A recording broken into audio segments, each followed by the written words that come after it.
Good morning everyone. Kuro Games just gave us insight into the 1.1 features and we're going to be going over them right now. I've briefly skimmed over this document, but many of the things here are looking very familiar. As I've said before, this game is great, but with just a few tweaks, it can become amazing. And I think we're on that path. Getting into it, the new tuner synthesis feature. Thank God, y'all. Starting at 1.1, we will now be able to transmute our blue and purple tuners into the gold ones. From this screenshot alone, I know it only shows the purple ones, but they say medium grade as well. And it looks like it takes 5 purple tuners to make 1 gold tuner, and I think that's very fair. I've got about 600 purple tuners just chilling in my bag, even more of the blue ones, so I think this transmute system is going to be great. Next up, we have increased Union XP for unlocking new Echo entries. Basically, we're getting more XP for the new Echoes that we capture, and we will be getting compensated via in-game mail for the entries that we've already unlocked in 1.0.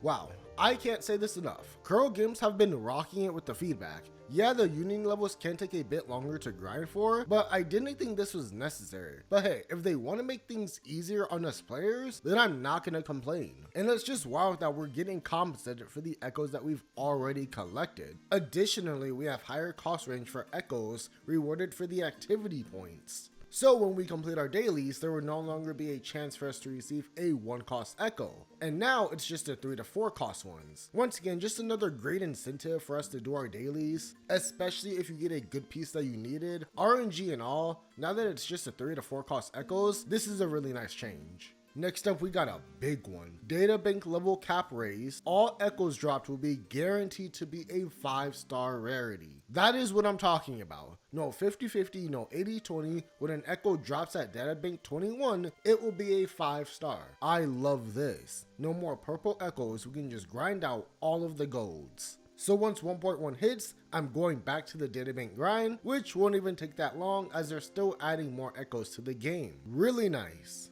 Point 5 here, we're getting some cool puzzles in certain areas of Mount Firmament. Excuse my language. It's cool that we can turn into our echo for a non-competitive reason. I think this is really cute and just nice to have. Tasted filled animations have now been removed. Yeah, it was long. Especially if you're constantly grinding these out, that'll definitely get very annoying and repetitive very fast. So good on them, especially with how bad we need those tuners. They're also lowering the show credit cost for echo leveling and adjusting the flying speed for the cruise wing while extending the time limit for that challenge. I really like this because really I was getting skill issued because that bird just flies so freaking fast, and also props for them for just lowering the shell credits. Now they're giving us more details about new events. 1,000 asteroid is 6 wishes plus some change, so good on them. New exploration rewards, but really the 7-day login event and the double echo drop event?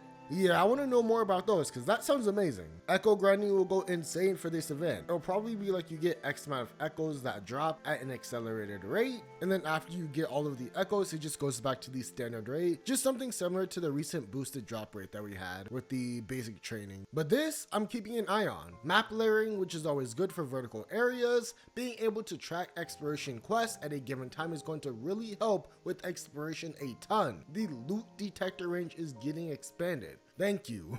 To me, it really does seem like the quality of life is already improving a ton, especially on the side of exploration, which is really important for Wuthering Waves. New gallery stuff, we can now check out all the dialogues of completed main and companion quests. That's really nice. Just being able to go back and view every bit of dialogue is really going to help when reviewing the story and catching up on things that you may have missed. The level requirement for quests is being lowered. Honestly, a lot of these changes, both new and up-to-date players are really going to enjoy, and it seems like a very good balance. They're updating the guidebook tasks to make them more varied when doing dailies, giving us combat tags to better understand what a character focuses on, better controller support, remapping, and they're adjusting the chat so it's not in the way. Overall, an amazing update, and I'm sure y'all are still saving some for the live stream. Kuro Games is really killing it, and if you're still doubting if Wuthering Waves is succeeding or not, this right here speaks volumes of what this game is going to be like in the future. As long as it keeps on coming like this, Wuthering Waves is going to be a great game. I'll see y'all in the next one, and I'm very excited for the future.